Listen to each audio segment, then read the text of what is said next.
So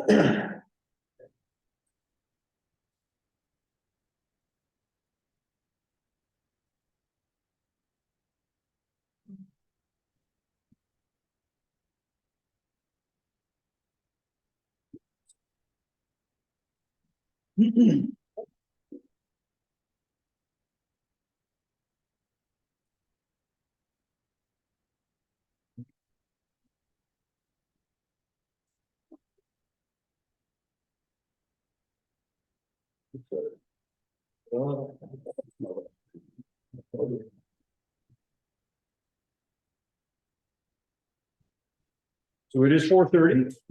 So I will call this committee of the whole, the meeting of the committee of the whole for the Village of Fundy Albert Council for October 17th, 2023 to order.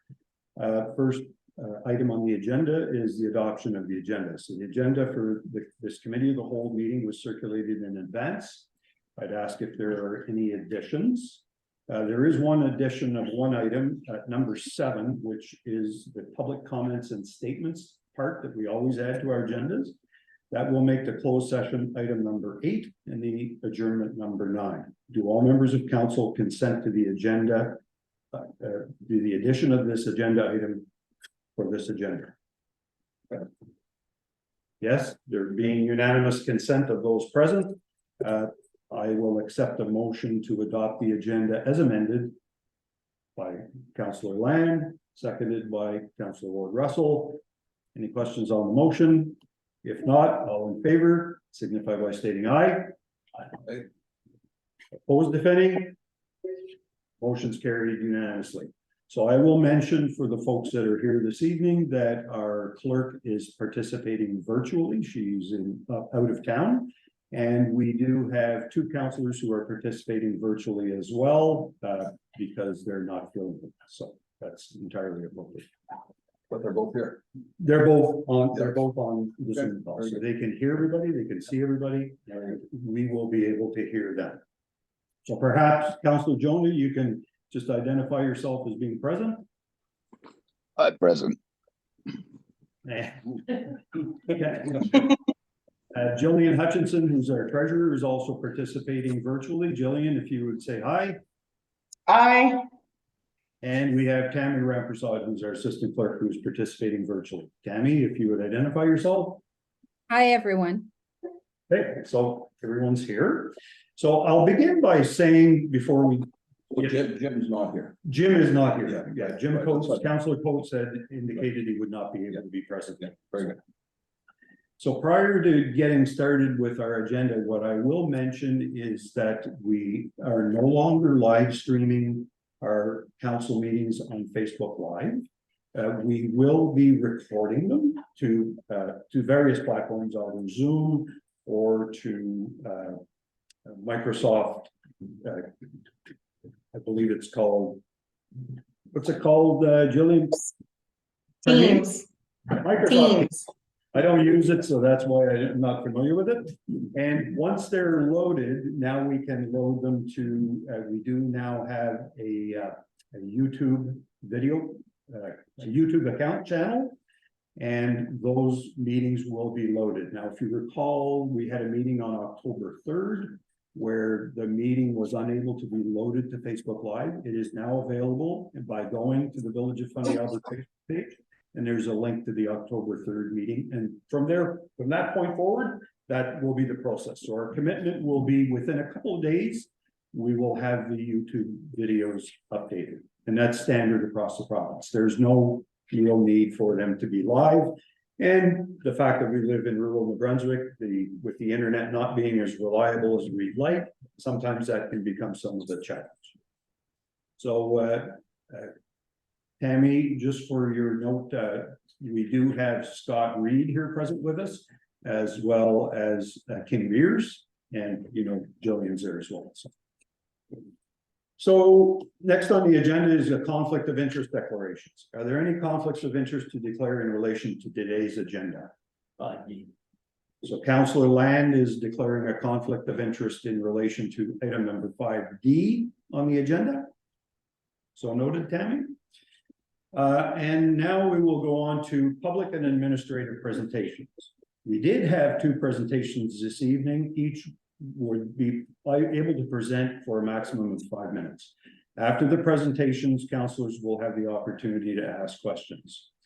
Mrs. Natalie Papazian was to be here this evening to talk about use of the Riverside Albert Recreation Center, and it's being postponed until the regular council meeting of November 7th. Mrs. Papazian is unable to attend this afternoon, so she's asked to defer her presentation. So the other one is Mr. Michael McBurney, who would like to speak on Local Governance Act and other.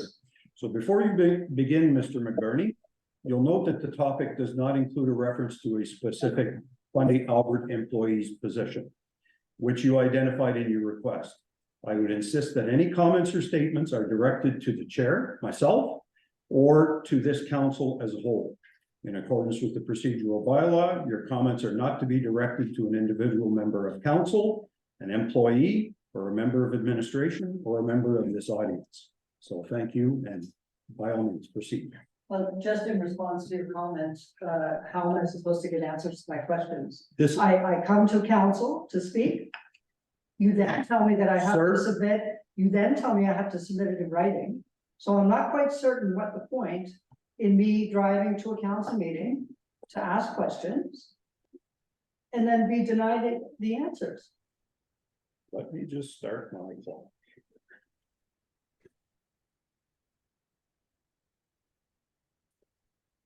In And I reference, will give you, I will answer your question, sir. no, but you haven't answered my No, question. I have twice made a request Sir, and I directed a question also to the person. carry on, and your time's ticking. Go ahead. You guys- You will not allow me to answer you? So your time is ticking. I have done everything that you've asked me to do. I've submitted my questions in writing. You just today sent me back an email denying me the answer to the question. That question wasn't directed to you. It was directed to the deputy mayor, and I still haven't gotten the answer to the As question. I mentioned in my preamble, your question is not to be asked of a member of this council. You're to That's ask fine, the because I sent him the personal you're- email today. And And I hope that I can get a transparent answer, because it is very relevant to me. you've asked me that question twice. I Yes. have answered you twice, and the same answer both times. Mayor, you asked me last council to direct my questions via email, that you weren't going to answer them publicly. I tried to do that. That question wasn't directed to you. I simply did what you told me to do. Now, where is the transparency within this council that Mr. I, as a taxpayer, am asking for answers? Mr. McBurney, this is not, and I've said this time and time again, this is not a question and answer period. This is an opportunity for you to make your presentation. So I would ask that And I you build my focus on your presentations. presentation. I then submit my questions to you, And they and I got, still do not get answers. you got answers, the fact that you don't like them. It's not that I don't like them, there's no transparency. It's very relevant for me to find out the information that I'm asking, and I will find out. Now, again, what was the beautification budget for Alma, the 2023? I'd be interested to know. Also, why were there no hanging baskets displayed throughout Alma? Why were there no New Brunswick Day flags displayed throughout Alma, nor Canada Day flags? How many public works employees were available this weekend to work within the village?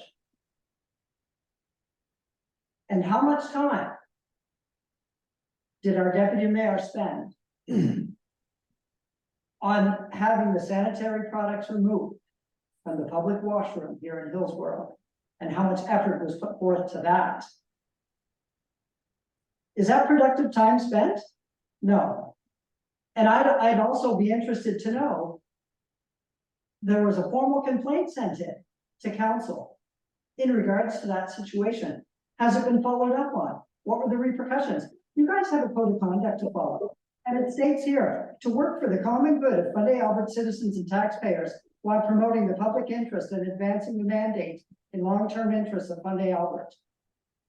Treat fellow councillors, administrative staff, and the public with respect, concern, and courtesy, and not engage in discrimination, bullying, harassment, or other use of derogatory language, but yet on 2 occasions, the deputy mayor walked in and insisted that sanitary products, feminine hygiene products, be removed from a public washroom that were supplied to that bathroom by the public health. Is that productive time spent? No. And I'm very adamant about finding out what his affiliation is Sir, with, I've said to you once, you speak to council as a whole, not to. but it's a direct conflict of interest. Sir, address your, He's- address your question or comment to this council. And will I get answers in writing? Or do I have to leave here now and go home and sit at my computer and pull all my questions back into an email and send that to you to request the answers? Because we've already tried that. I got an email from you today and I still don't have answers to my questions.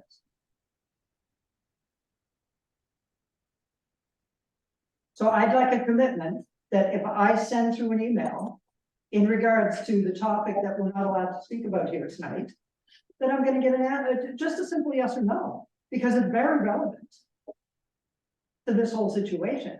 Because then that goes against your code of conduct, and it's a huge conflict of interest. And I, as a taxpayer, deserve the right to know. And he already publicly stated that if he had the opportunity to go against the code of conduct, that he'd do it again. And we aren't even privy to, Your time's up, sir. we're not even privy to the information in Time's up. your closed meeting. Have a seat. Does anybody from council have any questions for Mr. McBurney? Councillor Elderton? Councillor Ward Russell? Councillor Jonah, do you have any questions for Mr. McBurney? Nothing, thank you. Councillor Arrow? No, I can provide one piece of information that the beautification budget for Alma for 2023 was $20,000. And I will just confirm a line item for that. Yeah, just. But,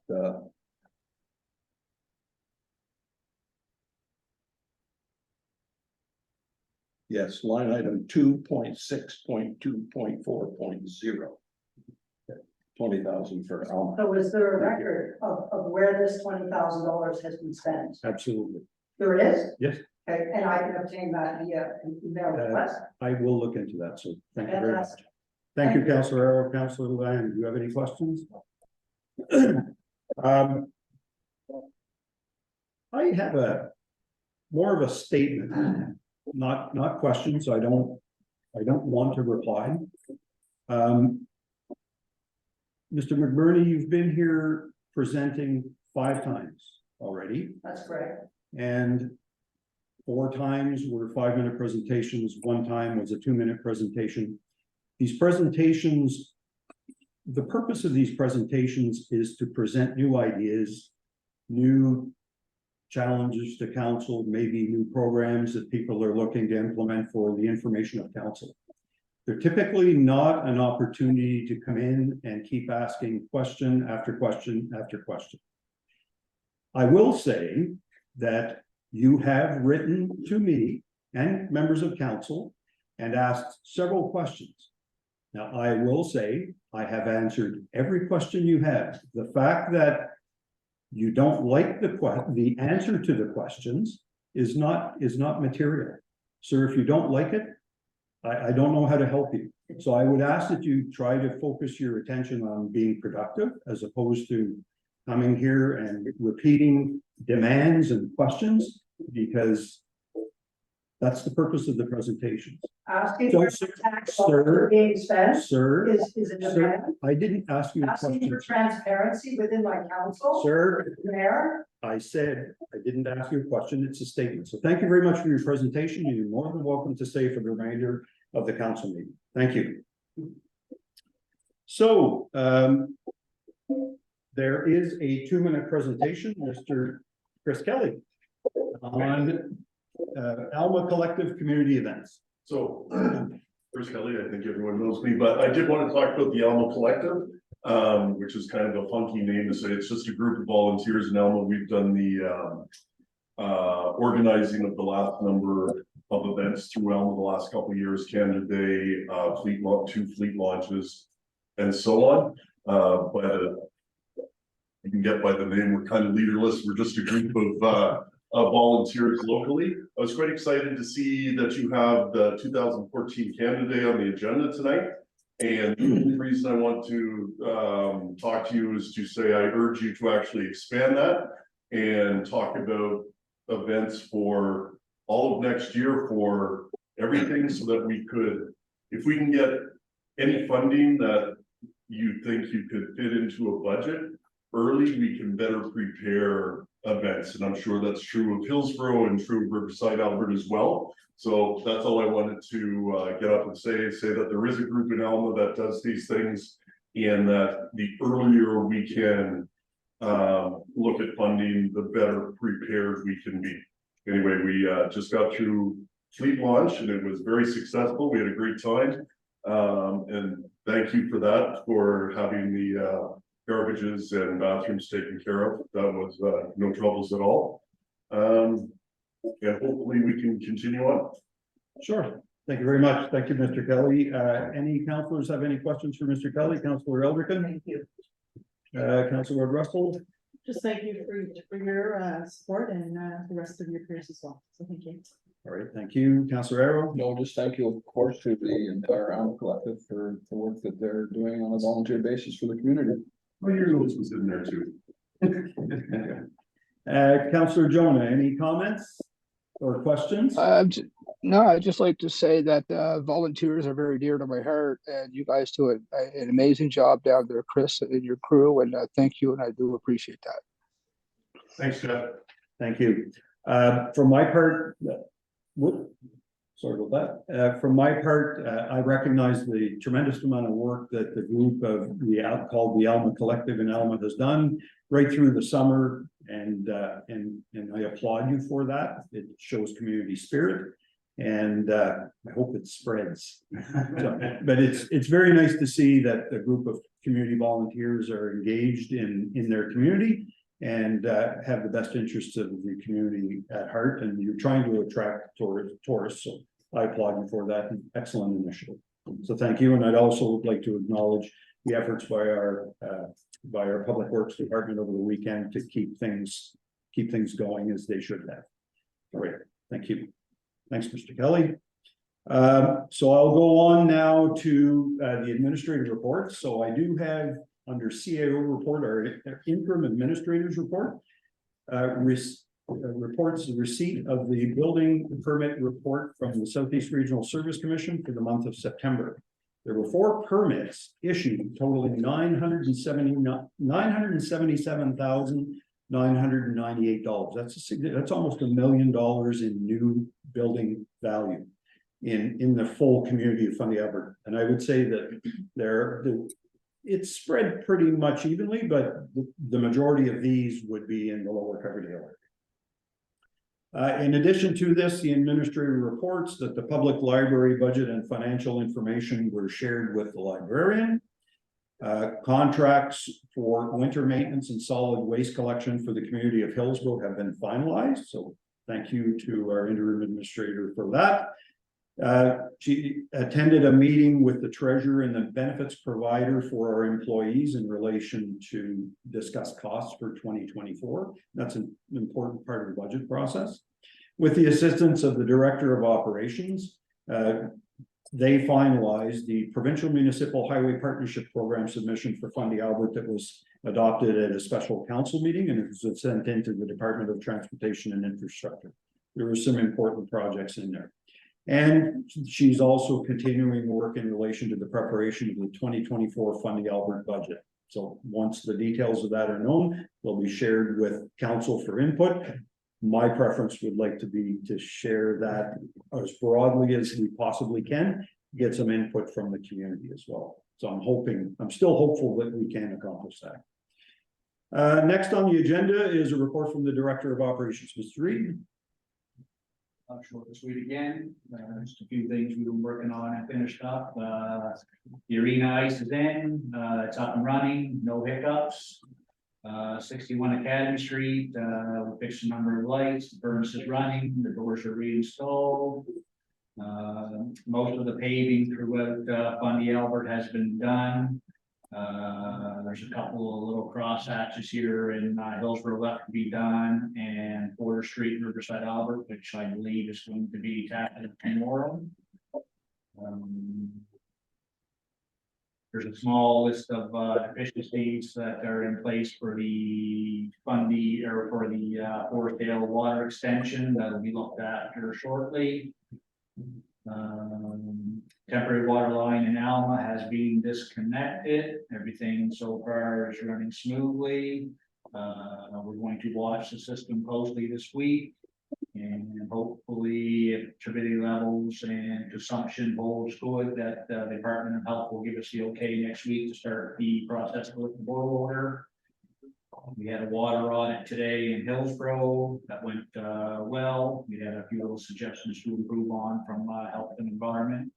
Other than that, it went good. And that's it. Thank you very much, Scott. Any councillors have any questions for Scott? Councillor Elderton? Answered my question already. Okay. Thank you. Councillor Ward Russell? Councillor Joan, any questions? No, nothing here. Thank you. Okay, thank you. Councillor Arrow? The only question I have, Scott or Bob, is there any news coming out of the pump test stuff from phase 1 in Alma water from Envelope?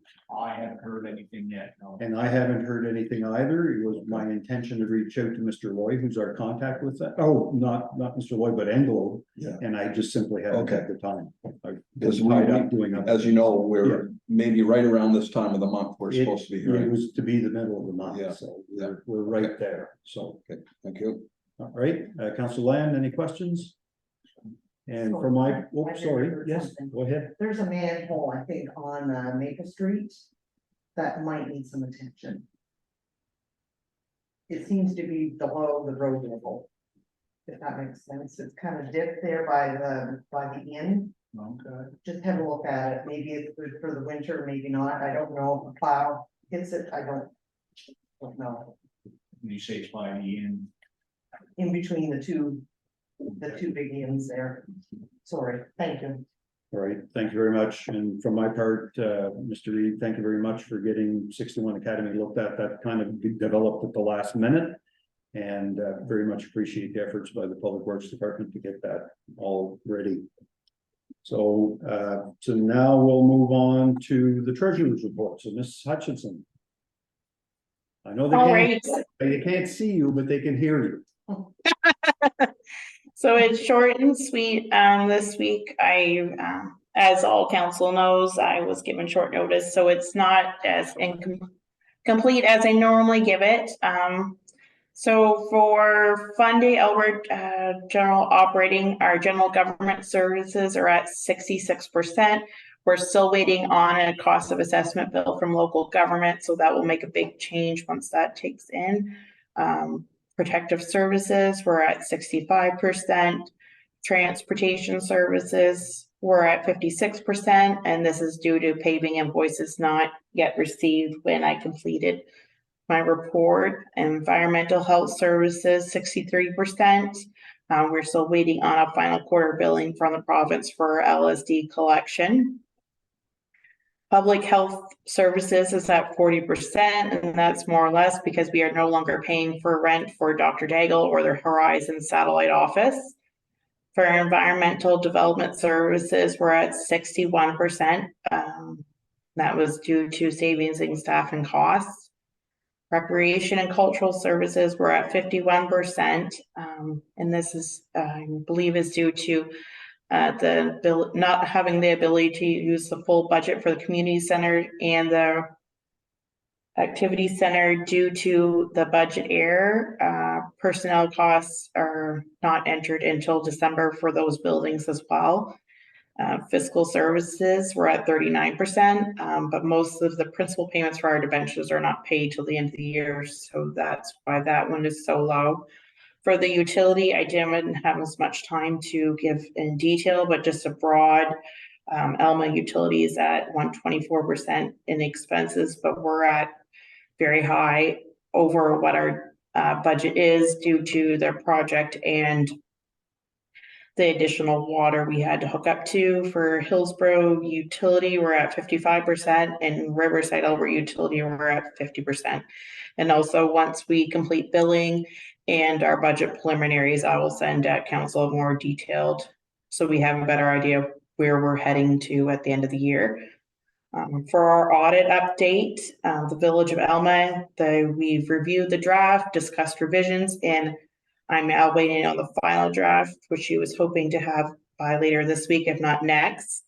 Village of Hillsborough, I'm still waiting on an update from John Redding. He has not responded to calls or emails. And Village of Riverside, Alberta, it's currently a work in progress. Great. Thank you very much, Jillian. Does anybody have any questions for Jillian? Councillor Elderton? No. Not this time. Councillor Ward Russell? Councillor Jonah? No, thank you. Councillor Arrow? Yeah, I've got a couple there, Jillian. On the audit, especially the Alma one, which is, you're saying final draft is, imminent. Once the final draft is available, are you intending on sharing that with council? Oh, most definitely. Once I have it, and I do. Yeah. So as soon as that comes in, you're basically going to share that with us? Yeah. Once me and her will go through it one more time, just to make sure we get everything, and then we'll present it to council. Yep. Okay, in terms of the general operating, you've gone through, so we're at, as of September 30th, we're 3/4 of the way through. Most of your numbers are showing much less than that, but as you've noted, there's still many outstanding payments or expenditures in many of the areas. The question I have is, from what you're seeing, are there any areas that you believe we're going to overspend? And if so, like at least significantly, and if so, what are those areas? I think it's just more or less our fleet and our public works garage, but that's just due to under budgeting. Those are the only ones I really see being an issue. I think multicultural center, I think we never really budgeted for the increase with NB Power, so it may be a little bit over, but nothing too major. But other than that, I think everything else seems pretty good. Okay, thank you. All right, and and I know from looking at some of the budget items that there are some timing issues with invoicing, particularly with the RCMP quarterly billing. Jillian, would it be fair to say that, well, we have not yet received the third quarter billing for the RCMP, have we? I believe I just put it in. I don't mean to put you on the spot, so. No, I just looked at it because I just did checks this afternoon, and I do believe we had the third quarter. So we're just waiting on the fourth, but the third quarter, I don't think would be included in this. It would? I don't think it is in this. Okay. No. Well, that's fine. And the only reason I raised the RCMP billing is it's like $250,000. So that's a pretty big hit once the invoice goes through. So it can change the numbers rather quickly. Yeah. And of course, same as cost of assessments, about 100 and some thousand. So I mean, that's another big one too. Okay, perfect. And I will say from my perspective, Jillian, I like the report that you submitted because it's a one-pager. It tells the story. And then obviously the additional detail is important, but for the purposes of a briefing to council, it's plenty for me. It shows a snapshot on one page. So thank you very much for that. And most definitely go with this forward. And if I foresee any account or any sections that are going over, I'll definitely bring it to council in a special note. Thank you very much. The next item on the agenda is item 4F, which would be the Director of Community Services report. Okay, so the Trail Care Grant, which on the website for Fundy earlier this year and was successful in receiving $1,250 for the Train Can Trails. So that event is taking place this Sunday, October 22nd at 2 o'clock to 4 o'clock. Rain or shine. Rain or shine. I'm working on it. Mayor Rochelle is leading the pack. I'll be there. I'll have Columbia t-shirts and hats, and they're really nice, I must say. They're nice swag. That's taking place on Sunday. As you all know, municipality week took place. It was a success. Staff barbecue took place. A lot of residents shared photos showing what they did in the community, and prizes were awarded to participants.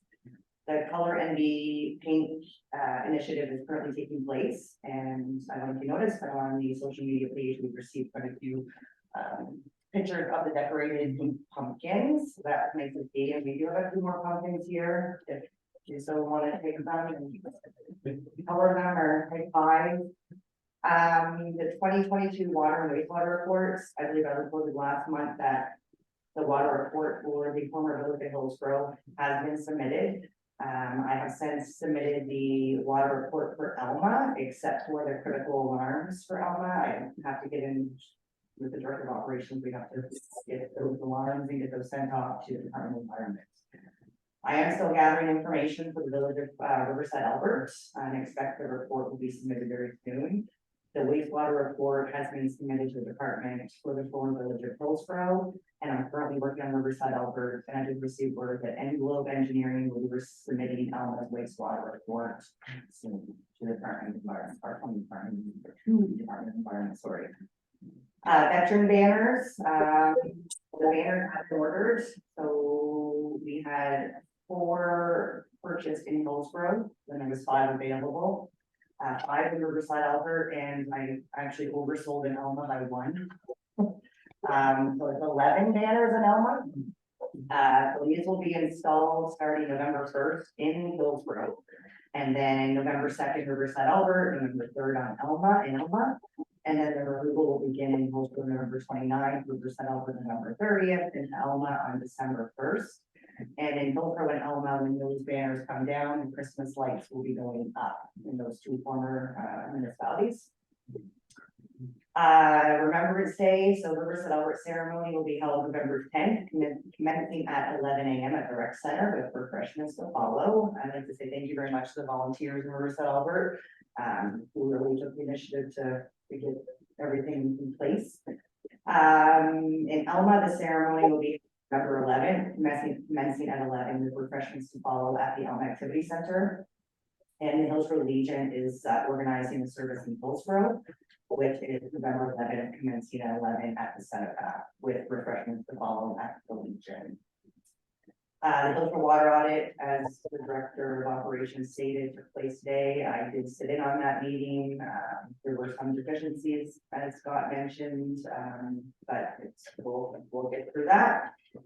Emergency measures, there is some funding available through a COA for warming centers. So I'm working with the director of operations to obtain quotes for the generator here in Hillsborough, and I understand it's not in the greatest working condition.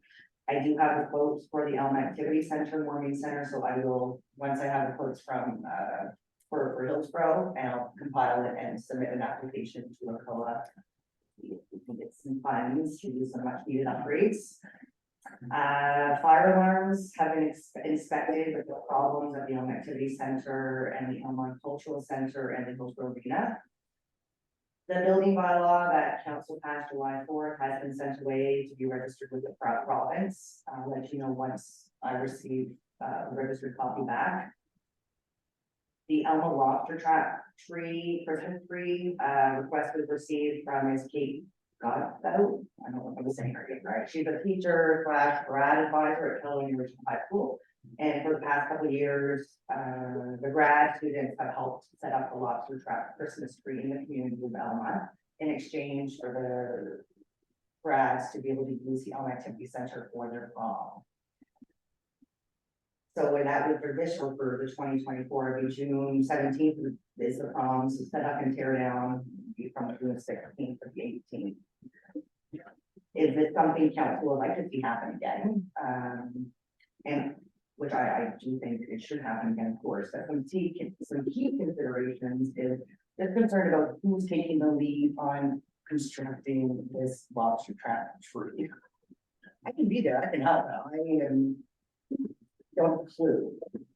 Perhaps, were you done? I have one more thing. Okay, go ahead, Okay. and then we'll talk about the tree. The Friends of Fundy, I circulated the rental agreement for the gallery space. It is up for renewal, from October 1st to March 31st. Typically in the past, we've always given the gallery space to Friends of Fundy at half month's rent at $300 a month. So that draft agreement is there for you guys to look over and make a decision, I guess, at the next council meeting, maybe a month in, but Mhm.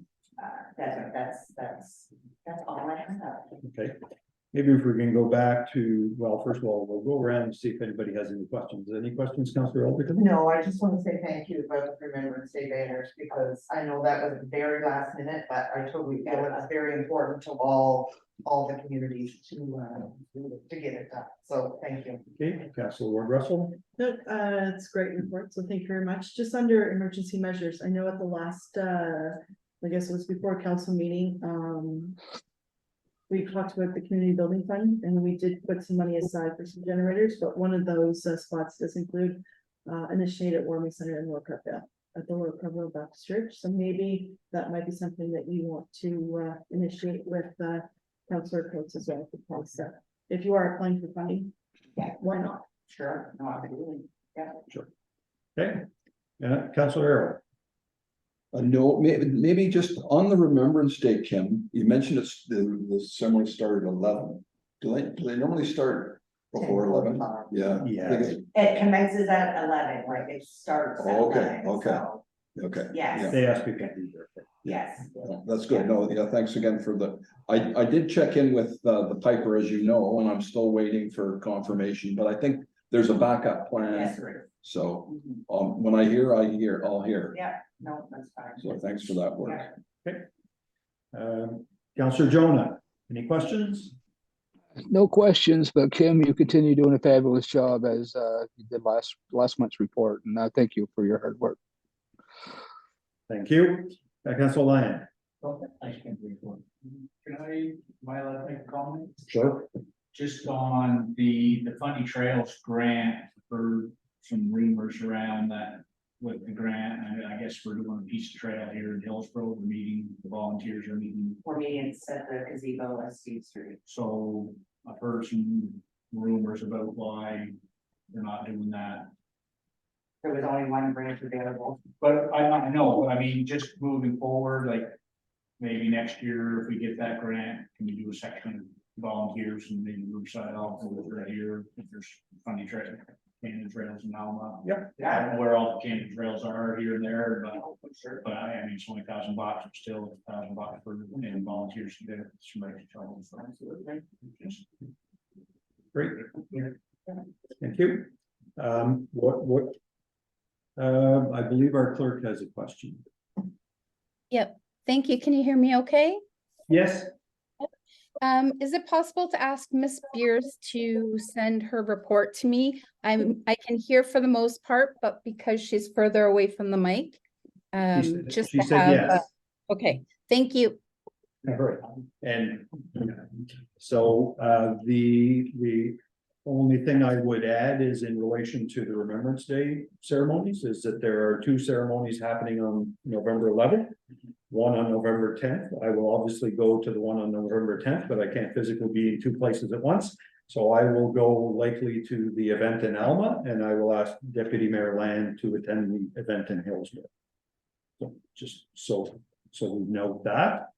All right, thank you very much, Mrs. Beers. As always, a very thorough report. You want to talk about the lobster trap? Oh, right, lobster trap trees.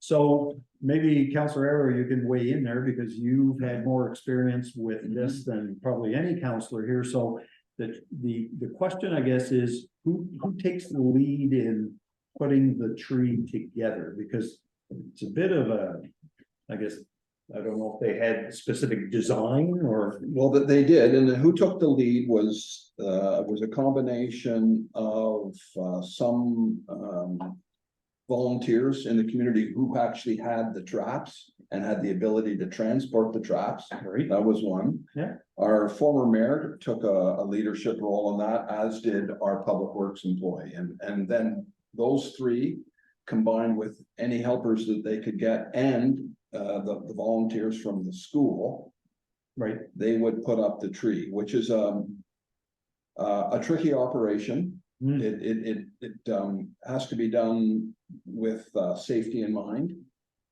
Yes. And there's bracing that is required to properly and safely stack the lobster traps up and do it properly so they don't blow down, which we had that happen last year. Some of them blew down. So there's equipment required, and normally a backhoe is used. So that's the truth of the matter. Mhm. Is it Mr. Anderson that still donates the traps? It's possible. I'm not actually sure who it is. It used to be, yeah. So it probably is the Okay. same, but I'm not entirely sure. I know another gentleman provided the booths. Yeah. And then once the tree's up, it's decorated with lights and decorations, and I believe it was in fact your lobster The one I made. that actually is the Years crowning ago. glory of the tree, but it I understand it fell off. well, it blew off and suffered some damage, or maybe it's wrecked, I'm not sure, I heard one of the claws fell off. maybe. So certainly on this particular aspect, maybe we need to have more discussion offline about the tree, and maybe I need to poll the community how deeply they love the tree or not. In terms of it was a trade in the past, right, with the graduating class. I think there would be, I'm sure, consensus around the table that part of the deal is, I think, set. A win. Hmm? A win. Well, it's a win no matter if there's no trade, in my mind, you know what I mean? So and I sort of indicated that to teacher grad advisor Kate, that I was fully supportive of them using the facility in June, and in terms of the lobster trap tree, we get back to them. So I don't know if, Yeah. and Scott, your people would have some role in this if they were wanted, and if they don't want to be anywhere near it, then we should. Well, I think your suggestion of having an offline discussion Is is it'd probably be a good one. a good one. I mean, I would be willing to volunteer my time, so. I don't know if I want to climb up to the yeah. top, but No, it's typically a full morning event to put it up. Even and often pizzas were provided, and then taking it down later in the season is important, because some years it kind of hung around too long. right, So Right, we can discuss that. more. let's have Great, I hope it happens. let's have an additional, it looks great. Yeah. Yeah. So my only concern would be any type of risk of accident. yes, my biggest concern is Yeah. safety, actually. Action. Okay, so we'll have that conversation at another time. So, new business, Canada Day celebrations. So the request for funding from Heritage Canada must be submitted by November 21st, I believe, Mrs. Spears, November 21st. So celebrations this year took place in the community of Alma and Hillsborough. What are council's wishes as it relates to plans for 2024? Do we do it in both communities again? If so, there has to be, I would suspect, can it be done in one submission or two separate submissions? There is a large scale grant available, however, it was significantly reduced. They're compared to COVID times, they're not sure why, so they told us to apply for one under the Village of Hillsborough, and then we could apply for one using an ad hoc committee, which we do have one, the Hillsborough Rec Council, it's an incorporated not-for-profit. So will there be an opportunity to apply for two Separate. separate? So the Village of Fundy Albert would apply for Alma, Yeah. and then the rec council can apply for the other. Yeah, and if there's another community, if there's another, is there any other? Yeah, there's a rec council in Riverside, Albert, There is a rec council. but typically, like, have they ever had fireworks in? No. We usually just go. Just come here, around yeah. one to two, yeah. So Does that sound like a plan for 2024? It sounds like, to me, Alma is, it's almost a mandatory Canada Day celebration there, because I think that the park, is the Fundy Park, who's Get a involved. big partner with us, they expect it. Yeah, Then there's a lot of people around. It's a long-standing celebration there okay. that I think is important. And I don't think anybody's suggesting. No, otherwise. no. Yeah, so we'll proceed with those applications, so the Village of Fundy Albert would apply for the former Village of Alma fireworks, and then the rec council can apply for Do the. we know how much we would be applying for? $5,000 or that's the maximum, so. Okay, And then whatever additional cost typically is paid for through the general operating fund. right, or, and or, it's not or, and or, as Chris Kelly mentioned in the past, there's been certainly huge contributions in kind, at least, with volunteerism and often businesses being involved. Yeah. To make it the celebration much bigger than the Heritage Canada donation. Okay. Sounds like a plan. All right. Item 5B, committee of the whole meetings. As council knows, we're currently without a full-time clerk or full-time assistant clerk. Without someone in that position, there's no one dedicated to the preparation of council meeting materials. Until such time as our local government hires a full-time clerk or assistant clerk, I'm proposing we temporarily suspend committee of the whole meetings until January of 2024. Council could continue to receive director updates internally. Any specific matters that would need to be addressed by council could be dealt with by holding special meetings. Just as a point of interest, the New Brunswick Local Governance Act, Section 64, stipulates that council is required to have at least 4 regular meetings of council in a calendar year. So as long as we maintain that, then council's prerogative to make that decision. Any thoughts on the matter? Councillor Eldica?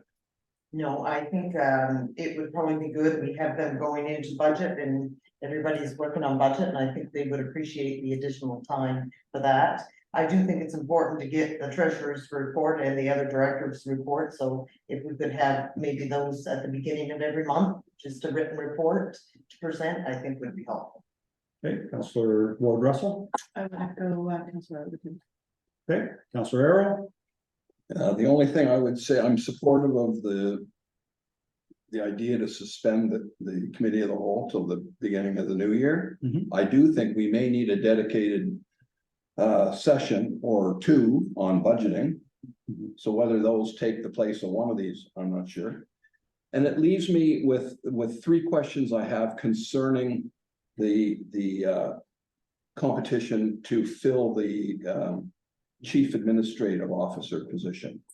Do we know, because this has been asked of me recently in the community, in terms of the competition and the poster, the advertisement of it, do we know when that is likely to appear? Do we know where it's likely to appear? Where is this poster going to be visible to potential applicants? And how long would the poster or the opening for applications be? Do we know that, any of those? The short answer to your question is no, we don't exactly know. We have been in contact with the recruiting firm.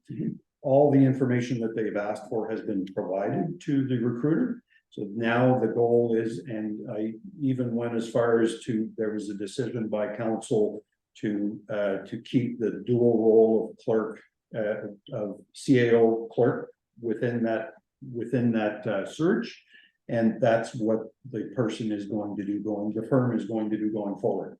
My expectation is it's going to take a little bit of time because all the material has been provided to put together somewhat of a poster. There was a variety of information that was provided that will be shared. And I believe it was in the proposal by the firm that it would be shared externally to some degree. And there would be, they do some internal searches themselves through any of the contacts that they have within industry.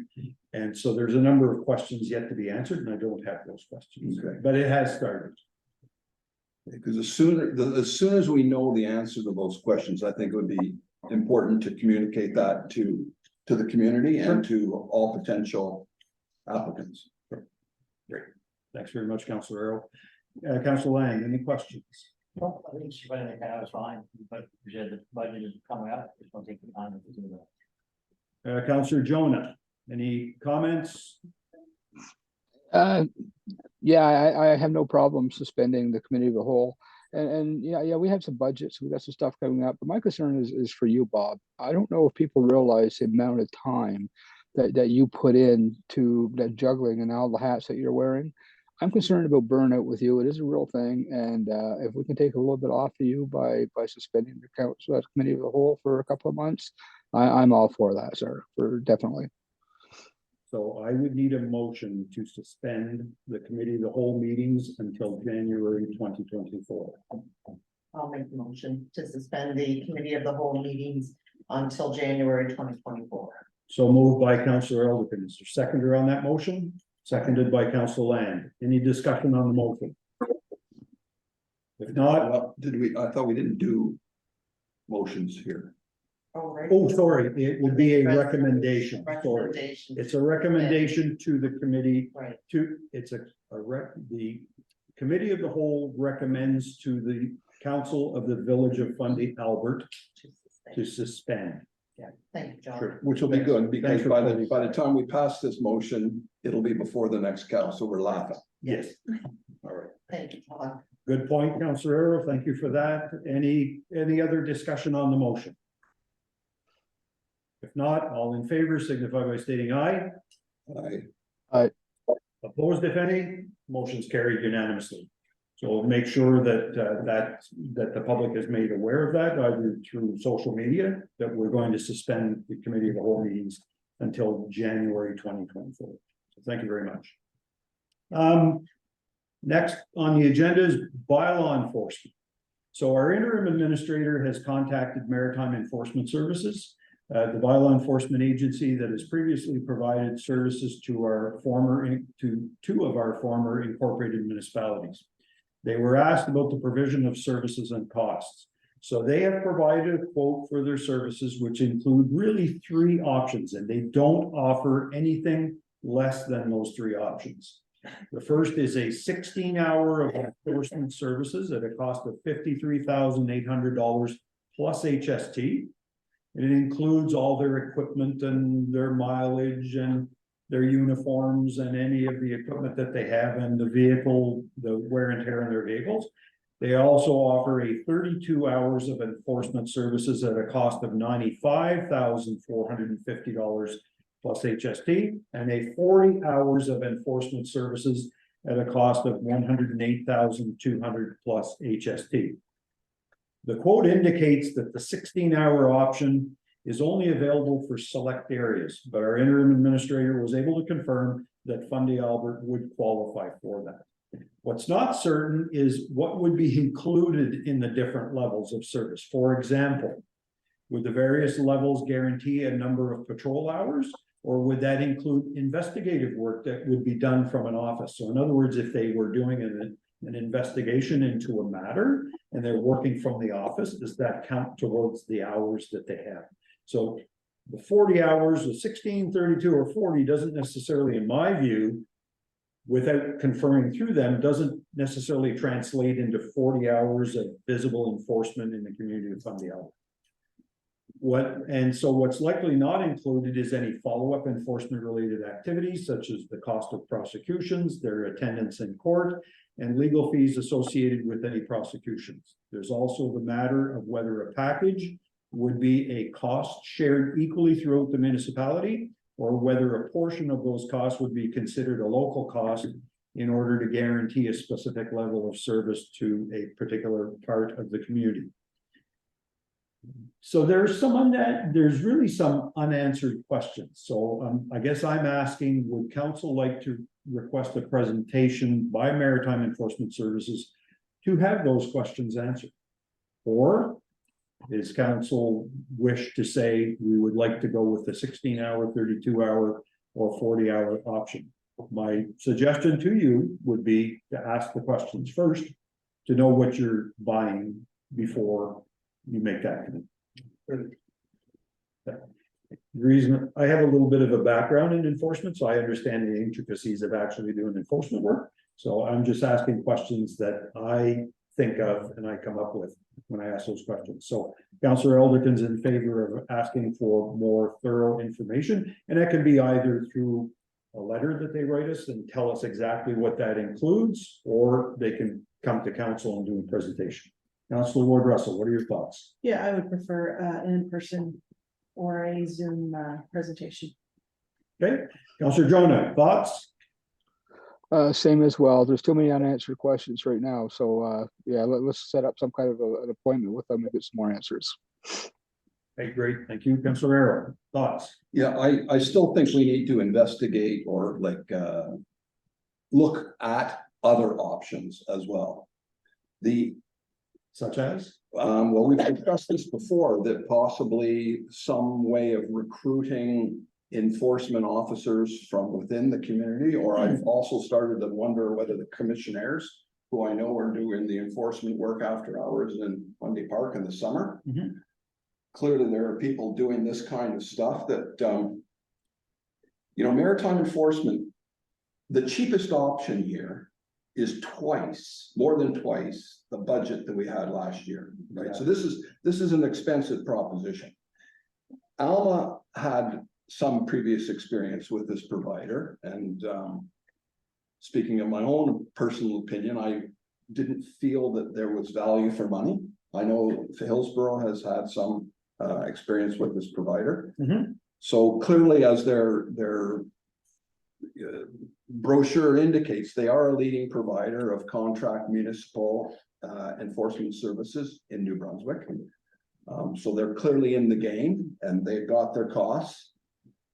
I do think we should be looking at other options that are more tailored to our community, that are maybe more what we need at the present time, instead of uniformed officers in marked cars, which is what they had before. I'm not sure what they have now, probably the same thing.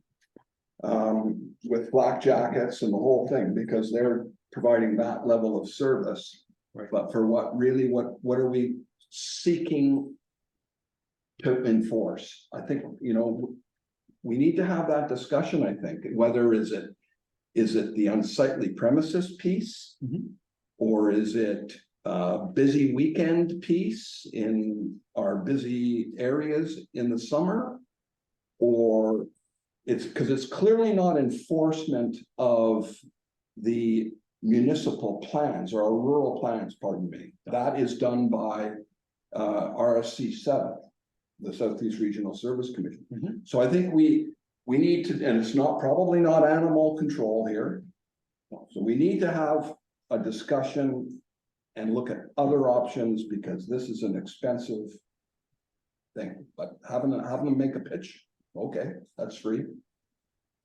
Okay, and we can still reach out to the Court Commissioners if it's something more specifically outlined, say for parking violations. We can ask for the Court Commissioners to see if they have any. Well, because that really came to me, because one of the emerging issues that we have throughout Fundy Albert, I heard about it more this year than any other year. This summer was the so-called boondocking or illegal camping. So these are people that are coming from outside of the community in these recreational vehicles, who are looking and finding places off our beaten tracks, and sometimes it's actually right in our downtown areas, and camping overnight. Even if there are signs that say no overnight camping, this is happening. We have our tourism organizations who have been complaining. You probably heard some of this stuff yourself, Mayor. And it all of a sudden occurred to me one day that the Fundy National Park, as an example, like Alma's far away, right? It's far away from maritime enforcement people.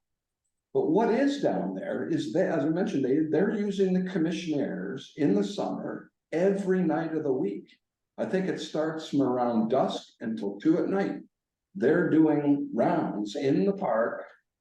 So it's not the wardens who do their rounds, it's the commissionaires. So it's going, they're already down there. In fact, who their commissioners are Fundy Albert residents. Yes. In large part, maybe 100%. Often it's retired or semi-retired people. And I was going, this looks like a maid. I don't know how much they are or how do we arrange them, but it seemed like a made for us kind of solution. Well, we can look into it. I think we should. Councillor Land. We should have a presentation also, probably, about something, for the prices are all scandalous, I figure 16 hours, 2 million work, 53,000. That's a lot of money. Yeah. Councillor Jonah, I had already asked you, right? Yeah, you asked me, but I like what Councillor Arrow was saying. That's a really good idea. It's something that we really should take a look at.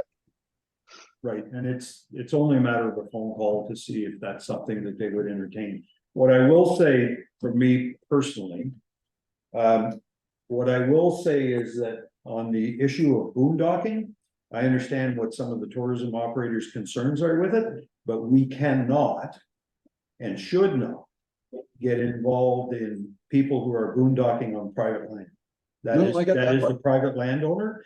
If it's on municipally owned property, It is in some absolutely, cases. that's a concern that we can do something about. That's right. The other issue is with unsightly premises. What I do know from past experience, and if we go back to look at perhaps some of the enforcement initiatives that were tried in previous years, that requires the level of expertise, knowledge, and ability that these enforcement agencies bring to the table. You can't afford to spend a lot of money to try to enforce the unsightly provisions of the Local Governance Act and then have it all fall apart with you while you're trying to enforce the final provisions of cleaning a property. So there could be a balance of both, but I will agree with you. And I wasn't entirely surprised by the suggestion that the cost for the proposal is twice as much as what we have in our budget, because our budget really didn't have much. That's right. But we didn't have any say in the development of that budget. The other thing, one of the other questions I have for maritime enforcement is typically the RCMP now are going to 2-person patrols. So when you say 32 hours, is it 2 people for 16 hours? Right. Or is it like 1 person for 32 hours? It's a huge difference. So anyway, we'll get the answers to some of our questions and we'll go from there. So Hillsborough used them before. Was it only for unsightly? I believe so. Did you, the question I would have is, did you have a case go, No. You never even had one go to fruition? Actually, they got involved and they made progress with one of our people, and that's what we were trying to accomplish. Because the enforcement of the unsightly provisions of the Local Governance Act can be very, very expensive. The enforcement provisions are a very small portion of that. It can cost anywhere from $30,000 to $40,000 to $50,000 to clean a property up through force. And then you have to try to recoup that through the province. And there's a process for that, but unless you cross all your T's and dot all your I's throughout the process, it could fall apart on you. And I believe Hillsborough had that happen many years ago, where they weren't able to recover the cost of cleaning up the property. So we need to be very careful. So we'll get some additional information. All right. Moving on. The next item on the agenda is the donation of a Zamboni for the Hillsborough Arena. Councillor Land, I believe you indicated you were going to recuse yourself for that discussion.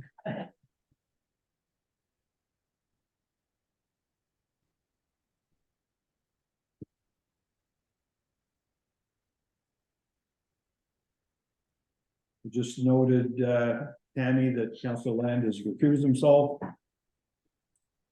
So we have received correspondence from McLean Heating offering to donate a refurbished Zamboni for the Hillsborough Arena. In the letter, the owner is offering a used Zamboni, which has been refurbished for the use at the Hillsborough Arena. The Zamboni found its way to the Hillsborough Arena. It just showed up there one day. When I inquired with the company's owner, he informed me that once it had been refurbished, he simply dropped it off at the arena. There are a number of conditions attached to the acceptance of this piece of equipment, and let's make it perfectly clear, it has not been accepted. It has not been signed. One is that the village of Fundy, Albert must maintain the older flooder to be used as a spare and to maintain an outdoor pond in Hillsborough. Two, if a decision is made to sell either the donated flooder or the older one, that the company reserves the right of first refusal to purchase it. Another is that the flooder be crested with the companies, the Hillsborough District Minor Hockey Association, and the Fundy Blades logos. And then finally, that the village provide the company with a charitable tax receipt in the amounts expended by the company to purchase the flooder. So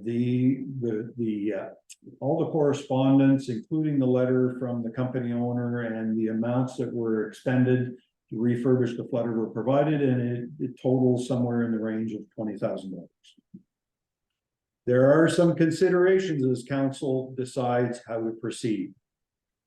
Despite the generous offer that by the company, council was never consulted about the decision to purchase it. There could be a perception in the community that the municipality will be indebted to the company as a result of this donation. There would be additional effort by the Public Works Department maintaining an outdoor pond if the condition were to stay. And then there possibly are environmental concerns related to the operating of a piece of equipment on wetlands, even though it's frozen.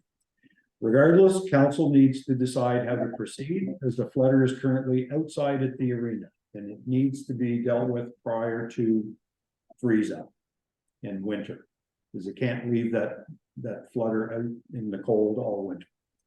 Well, I will open it up for council comments. So, Councillor Elderkin. I do have some questions, I guess. First of all, I would like to say, first and foremost, I want to acknowledge once again companies and individuals within our community of Fundy, Albert that are here to support our community as a whole. A couple of questions I have, and I'm not sure whether you can answer them or they need to be answered. Is there currently, or has there been, an outdoor arena that the former village of Hillsborough has maintained?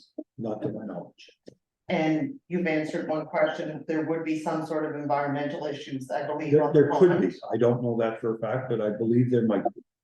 And my second question would be, what is the manager of the arena thoughts on the workload of maintaining two Zambonis and two rings?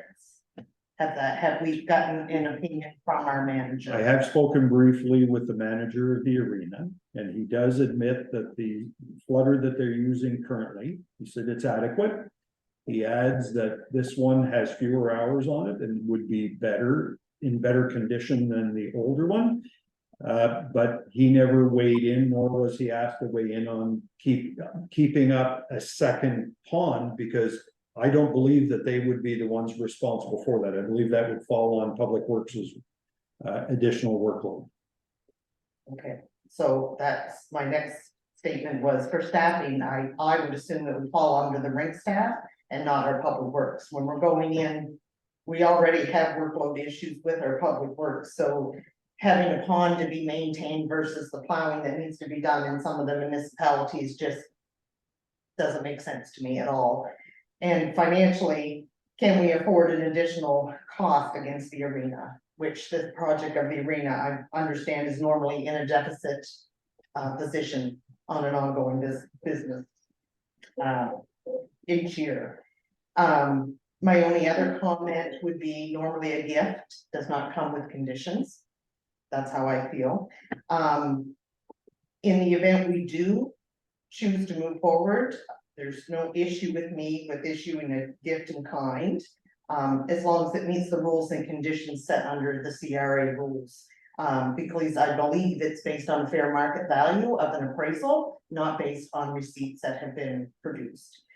Those are just some of my concerns. I don't think, for me personally, is the time to be putting additional workload and starting new projects within the village of Hillsborough. The Zamboni and the need for a Zamboni, we absolutely do need one at the arena. And I commend the company for offering it. I'm not sure if we should meet the conditions that were requested. Thanks, Councillor Elderton. Councillor Ward Russell, thoughts?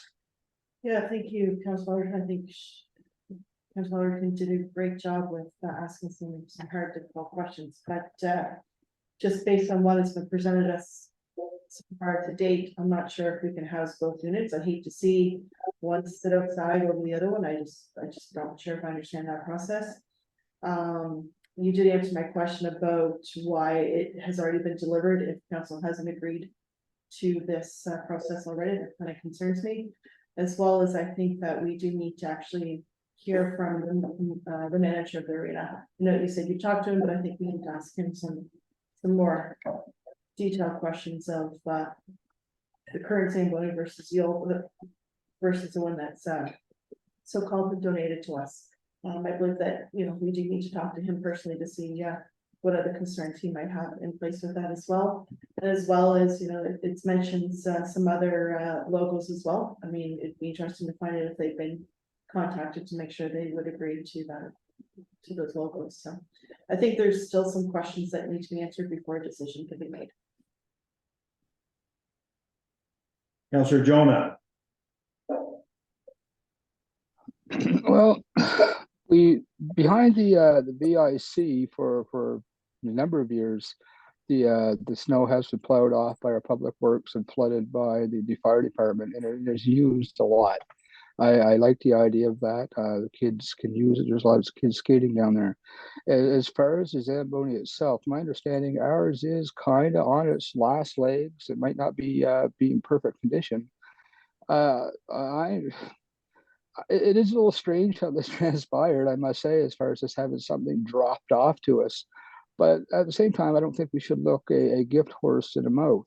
And as far as extra questions, the only one is putting the restrictions on it as far as what happens if. I think we need to go back and talk about that a little bit more.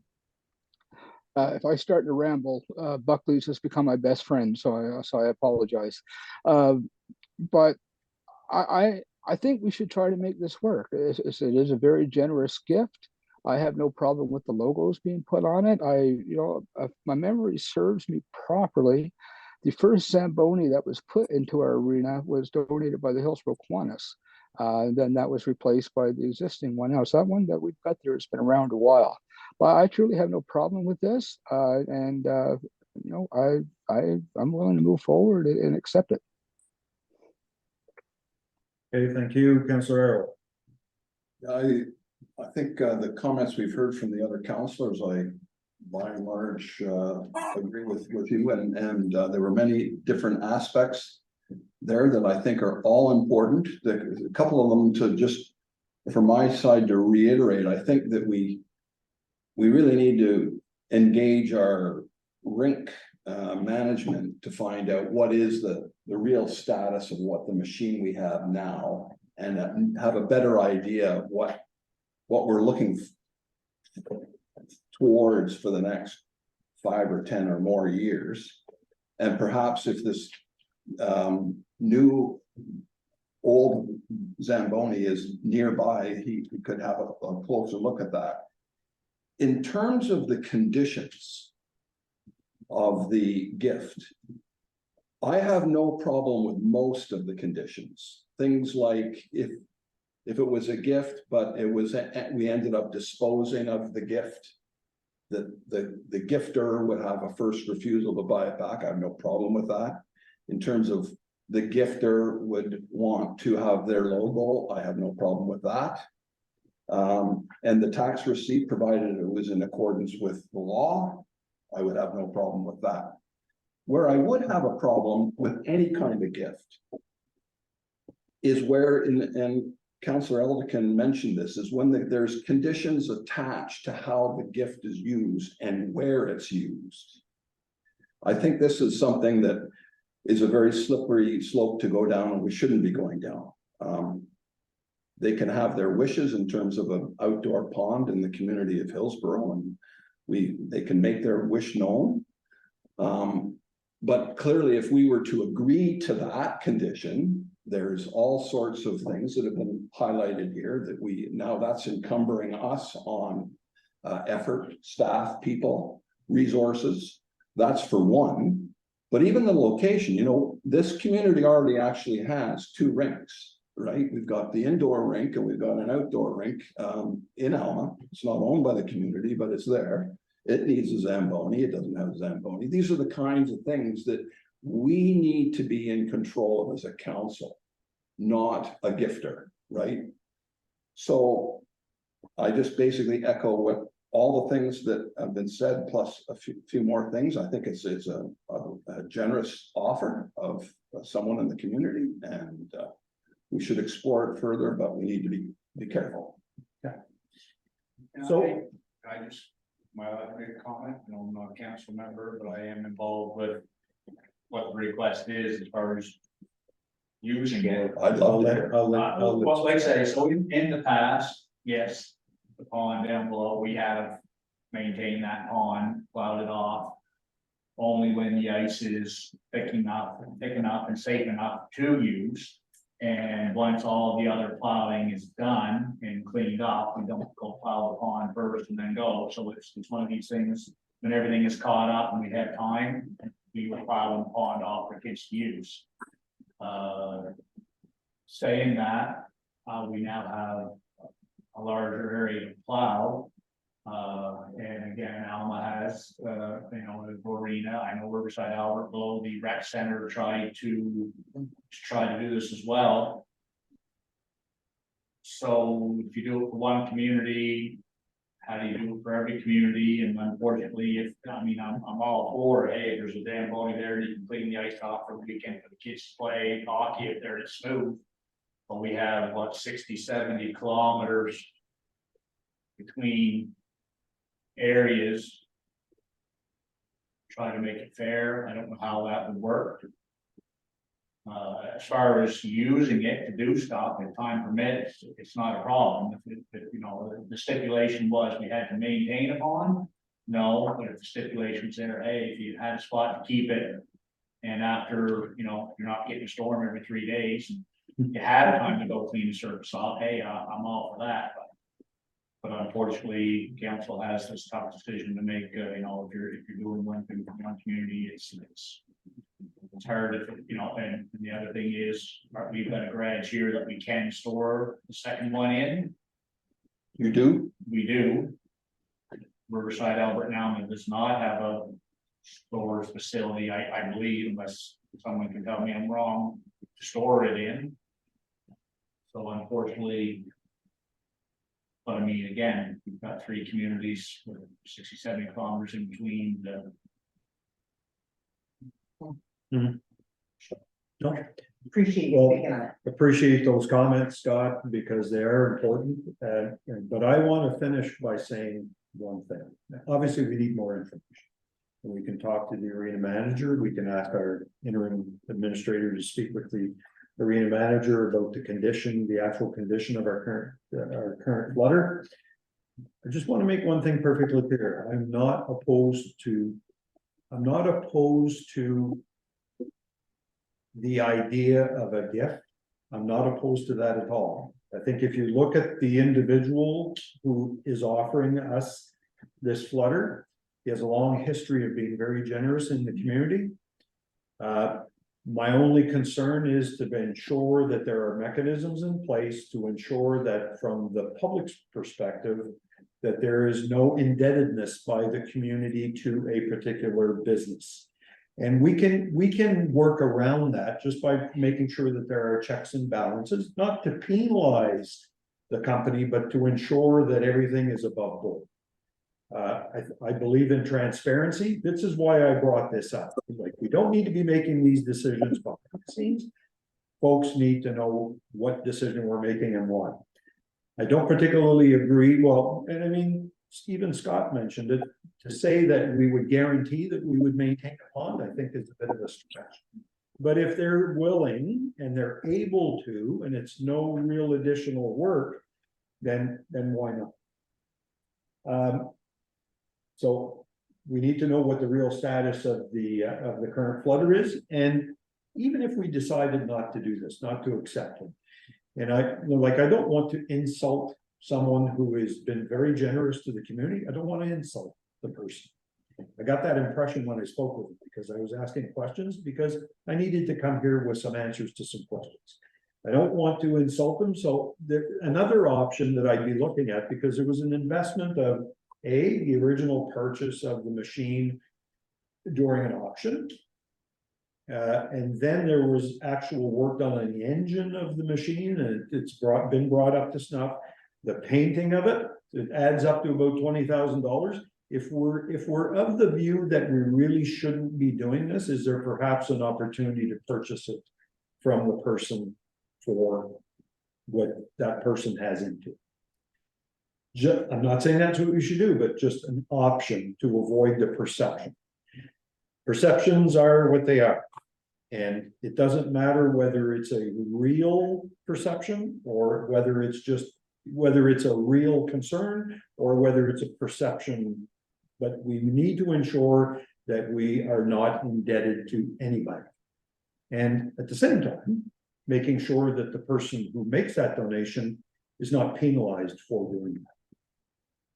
The person, in my view, it's a very generous, and we should maybe consider that carefully when we make a decision. So I would suggest we find some information out for our regular meeting for November 7th, and then be prepared to make a decision at that time. Does the council agree? I mean, I think it's a very generous offer, and like I said, if we can work it out, some details, I think it's wonderful. Like I said, I appreciate the fact that companies and individuals continue to donate and step up for the community as a whole, and, you know, the arena is for the whole community of Fundy. It's not just That's for correct. Hills. Yeah. Okay. Anything else on that? In the meantime, it's sitting outside. So, I mean, we are about to go into, is there any way that we should be putting that under? Put it in the shop, that's. I'm just thinking, I'm not that. Get it out of the weather. Well, It'll look funny going down the road. We'll get it there. Okay. Is it insured? It would be Like by likely the owner, I insured. hope? We would have to ensure that it is insured, Yeah. especially if we're taking it down the road, but insured as an additional. It's not really ours, No, so that he, but what we can do, well, we don't I want can, to do I that. can ask them to transport it, or Yes. they can put it on a float. Please do that. Okay, just to avoid any potential problems. Okay, so, Councillor Era, would mind going and getting Councillor Land if you will?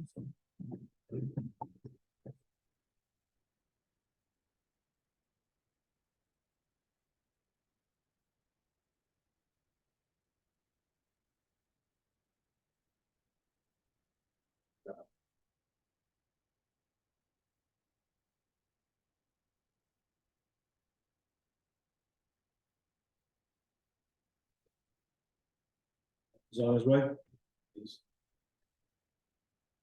think he's got. Cold out, so he might have been in the truck. No, he's fine. Coffee. There it is.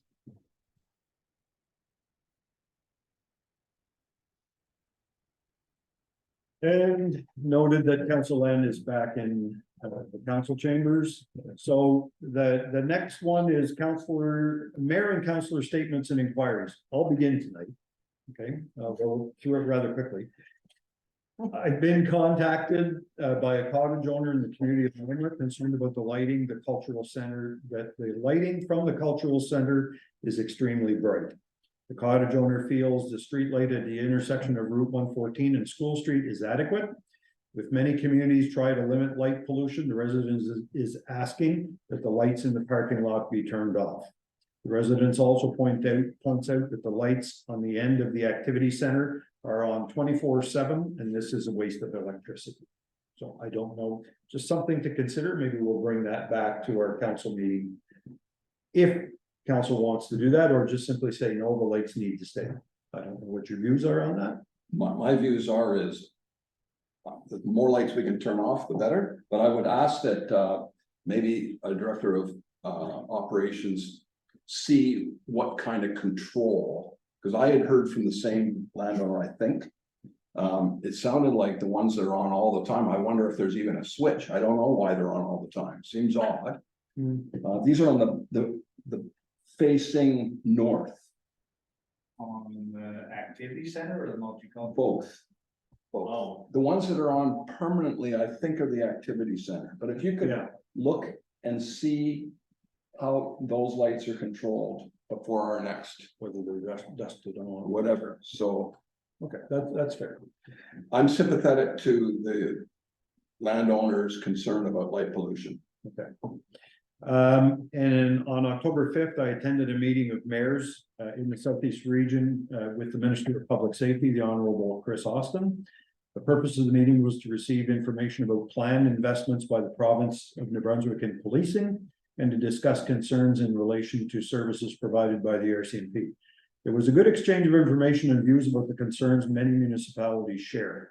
To be clear, our concerns have nothing to do with the work and efforts being made by individual RCMP officers. The concerns expressed were more around the availability of resources for them and presence in our communities. That was on October 5th. I also recently attended the Surrey Valley Baptist Church service to recognize the efforts and volunteerism by our volunteer fire department personnel in Fundy, Albert. There was a presentation from there was representation from all three fire departments, which was nice to see. The event included a church service followed by a meal put on by church volunteers. It was a nice touch. First ever, and my understanding is they plan to do it moving forward. That's it for me. So I'll start with Councillor Elderton. Just a couple things for me tonight. I attended a meeting with the three local fire chiefs and the respective councillors, Councillor Arrow and Councillor Jonah, to review the budget both for this year and for next. This meeting again showed the commitment of the volunteer fire department and their commitment to Fundy Albert as a whole, not only currently, but in the future as well. A summary of this meeting will be presented to our acting CAO and the treasurer for budget considerations. Congratulations to the Ponderosa Pines Campground for celebrating 60 years of continuous business within Fundy Albert. They not only offer accommodations to locals, but also to visitors from around the world and offer local work opportunities during the tourism season. Congratulations to them again, and hopefully Ponderosa Pines will be around for another 60 years. Thank you to the Surrey Valley Baptist Church for their beautiful service and their meal in honor of the commitment of our three fire departments and their guests. And congratulations to Ward 1 for their successful fleet launch once again. I was able to participate in a couple events, and congratulations once again. Perfect. Thank you very much, Councillor Elderton. Councillor Russell. Yeah, just a few things from Ward 6. I've received some inquiries from concerned citizens regarding some dangerous branches reaching over Route 114. DTI is currently looking into the ownership of these trees. Whoever is the owner of these will have to remove them. Could be DTI or the house owner. Myself and other councillors traveled to Alma on Friday and enjoyed some great food and wonderful fireworks. So thank you to all who contribute to this weekend's events. I participated in the planning process with the community building funds for 2024. Nice to see that the funds are planned for White Birch Playground as well as beginning stages of a generator for the planned warming center. I'll end with just a quick question with regards to the streetlights in Ward 6. At our last council meeting, there was a motion to proceed. I'm just curious if there's been any update on the movement of this. I've been asked by our clerk to provide the street location, so I have not yet done that. And once we have that, that'll be provided to the Director of Community Services for follow. Perfect, thank you. Perfect. Thank you. Councillor Jonah. Yeah, I've got a couple things. First of all, I'd like to congratulate all the volunteers in Alma for pulling off another successful police launch. You guys nobody does it any better than they do in Alma, and I just appreciate that. And thank you very much. Second thing, last Wednesday morning, myself and Sparky, the fire dog, became one down at the fire hall. Had a morning of an enjoyment with grades 1 and as well as kindergarten class down there. It was just fantastic, and I told the fire department that anytime they needed old Sparky to show up, just let me know, because it was a lot of fun, and it was the sparkle in the kids' eyes was just amazing. And I'd just like to thank the fire department for what they do. down with the, going to the school, they read a book about Sparky the fire dog, and then they bring them down to the fire hall and they give them a tour, and it's just really well done. And, our three communities are very fortunate to have these groups of volunteers that and the brigades that we have. They're absolutely amazing, and I just want to thank each and every firefighter that we do have in our community, our widespread community. Lastly, our last meeting, I had talked about the CRHS breakfast program, and I was told that I should bring it up tonight, so I'm going to bring that up tonight. We do have kids at CRHS that are landing at school with no food in their belly, and I like to see that rectified now. We've had a letter asking us for support, and I think it's time that we do a little support. I'm not looking, I'm not talking about a lot of money. $500 is, I think, would be adequate, and I would like to move that forward if it's possible. So the only way that you could do that, Councillor Jonah, is through a motion. Well, here we go. I move that the committee of a whole recommend to the council of the village of Fundy, Albert, that they donate $500 to the CRHS breakfast program. So moved by Councillor Jonah. No, he recommended. Oh, I thought, sorry, I thought you said. No, he made a recommendation to the village of Fundy Albert Council. So the motion is for $500 to the CRHS breakfast program. And it just to be, well, we'll see if anybody wants to second the motion, and we'll have a conversation. Any seconder on that motion? I'll second it. No, Councillor Lang beat to do it. So there's a seconder. So any discussion on the motion? So what I would add, Councillor Jonah, is that it was actually, I believe, two UNB students who were making the request to this council. So that would somehow need to be incorporated in the motion. I believe the gentleman's name, the nursing student, his last name was Thibault, I believe. We don't have to make mention of the name. But that's what it was for. But if you want to make it specifically to the breakfast program at the Caledonia Regional High School, then that would be fine. Any comments, Councillor Olderton? Councillor Ward Russell? Even though I did or was prepared to second it, Councillor Jonah, what exactly is the money destined for? It's for breakfast there's 20 to 30 kids that show up regularly at CRHS in the mornings with nothing in their bellies. So they are working at putting a breakfast program together to help these kids, to make sure that they have food in their bellies to start today. And who's the they? I believe it's two UNB students that are kind of spearheading the initiative. And it would be a lunch program, I believe, Councillor Jonah. It's not a breakfast program.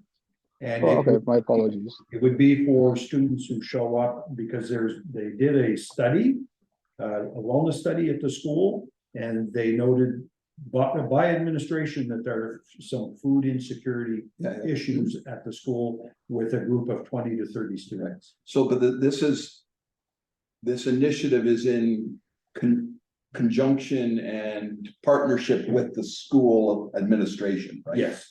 Yes. Yeah. That's correct. School administration is keen for this as well. Yeah, and they've approached other organizations. I mentioned that at our last meeting. Yeah. And so there are other organizations that are considering. Well, I'm supportive. Okay, Councillor Land, any comments? Did the Boys and Girls Club offer their services at one point when they were here in the village? Because I know they look after some of the. They might have through the elementary school breakfast program. I know my wife who's here happened to be volunteer at the school. But I'm not aware that they did anything for the students, high school students tend to be the ones that end up falling through the cracks. Because everyone thinks of the young kids, but there are also students. Is there currently a breakfast program or? At the school? Yeah. I believe there is. There already is. Yeah. In the high school as well, in the middle school. In the high school. It's all one, but I think there was a breakfast program there as well. This is for lunch. This is for lunch. Yeah. Yeah. Any other questions? Any other discussion? So we do have a motion to donate $500 to and we'll make that the lunch program at the Caledonia Regional High School. Councillor Jonah, any questions on the motion? If not, all in favor signify by stating aye. Aye. Opposed, if any?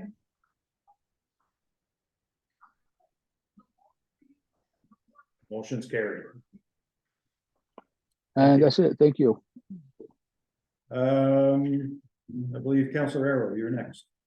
Okay, I would, other than thanking, of course, the people that helped all throughout the Rising Tides Festival in the community and in all throughout Fundy, Albert.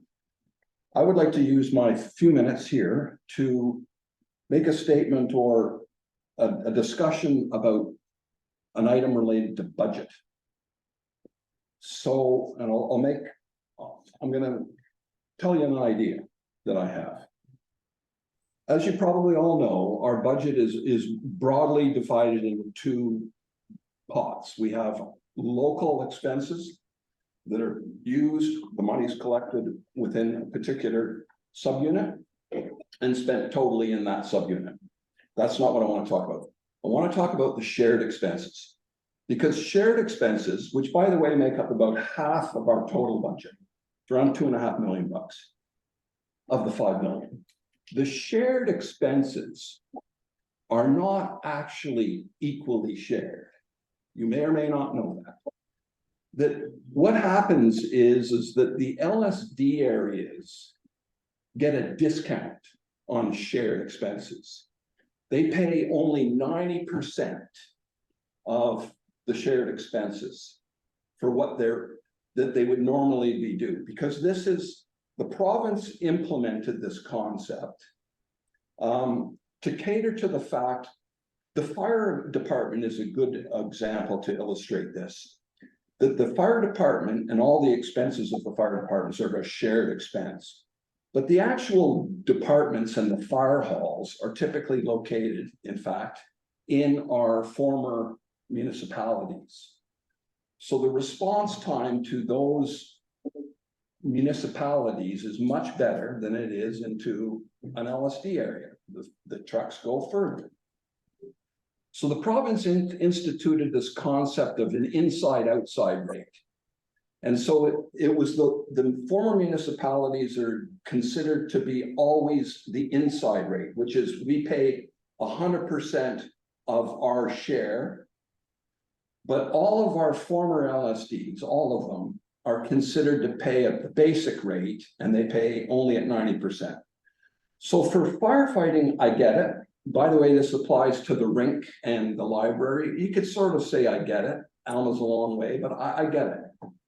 But there's another kind of shared expense where I don't get it, and I think we need to change it. And the best example is policing.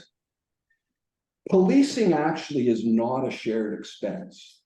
Policing, by the way, is $1 million out of our 5 million budget. It's 20% of our budget.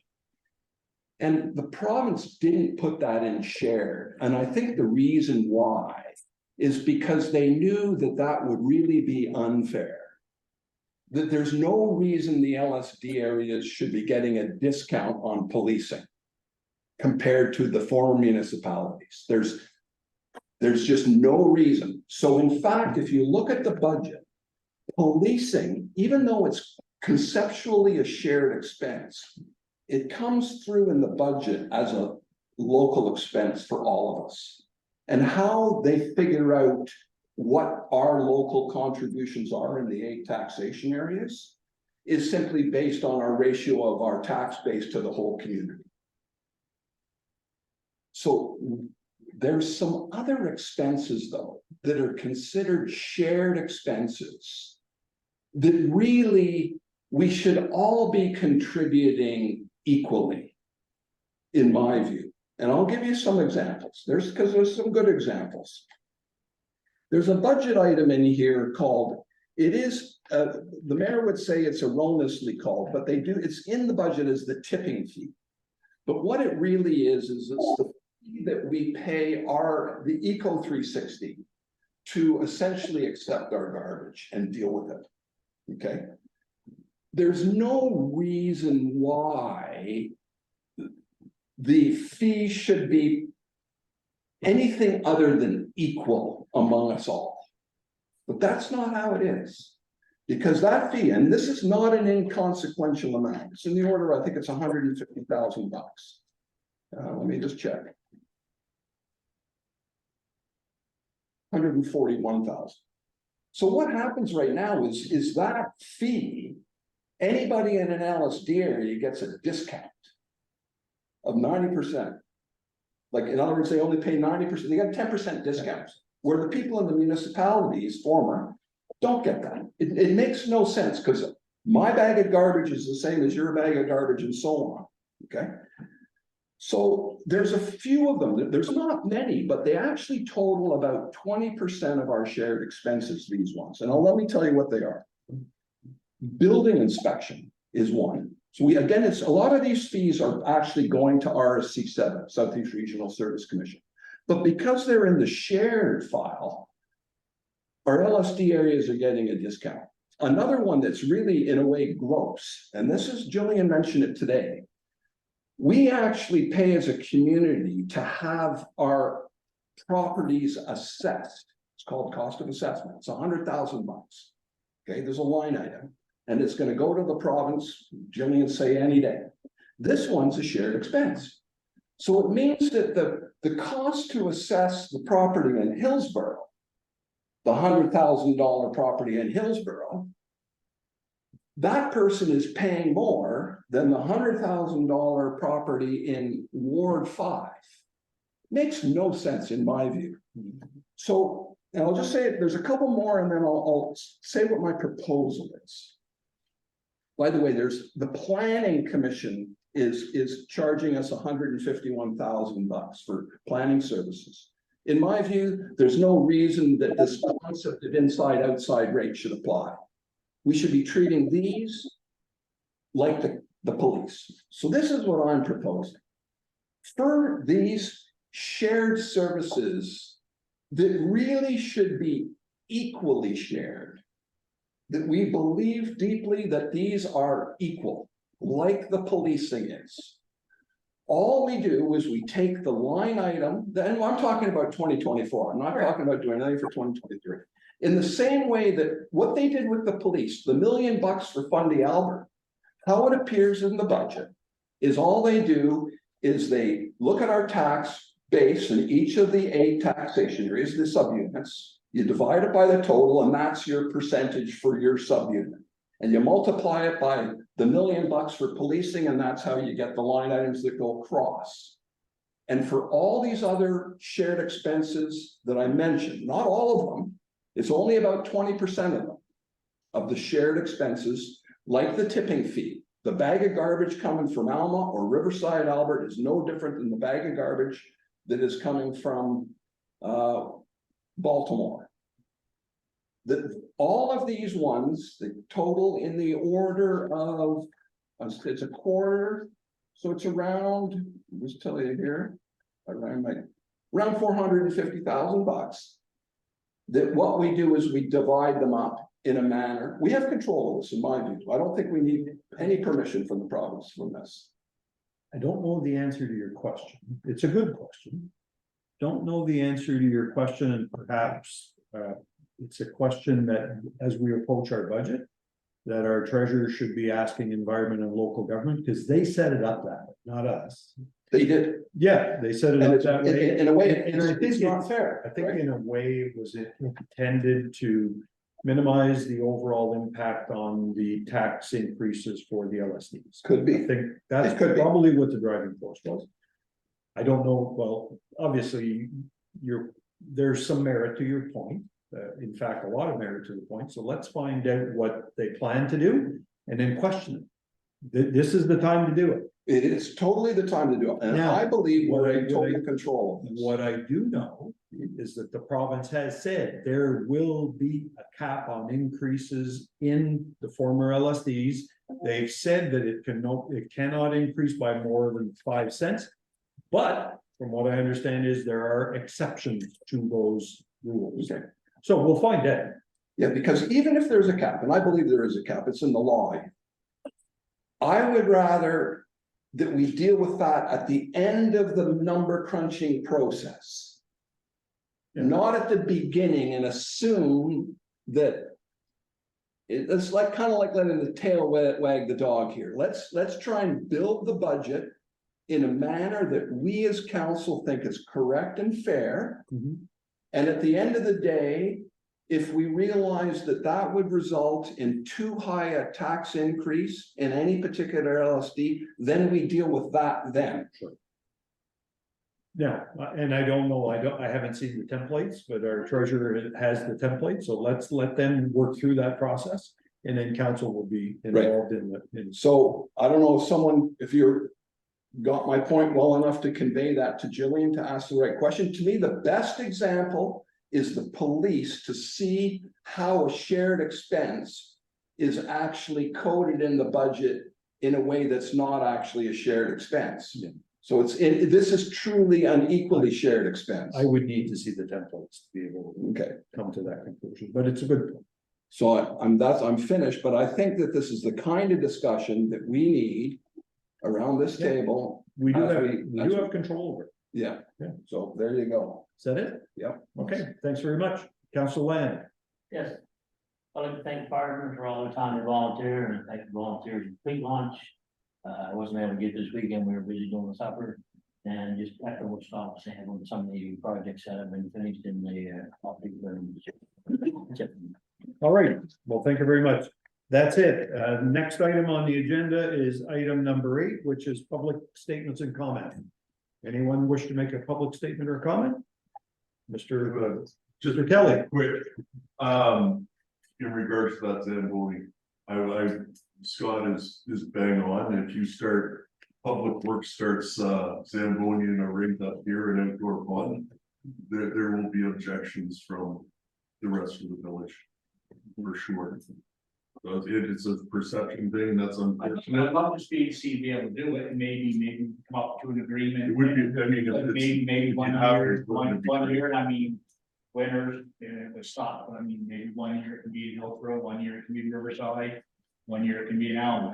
It's just something you will have to consider for sure. But I'd love to see it Because the year. if it just got launched, who's kidding, who might be the that- first one to be the squeaky. That's wheel. why it's brought, that's why it's brought up here to have openly and transparent. All right, anything else, Mr. No, Kelly? that's it. No? All right, no one else? We do have a number of closed session matters, so I will accept a motion to move into closed session. So moved by Council Land, seconded by. I need a seconder, so seconded by Councillor Ward Russell. All in favor of the motion signify by stating aye. Opposed, if any, the motion's carried. Thank you very much, folks, for attending, and I will stop the recording. I can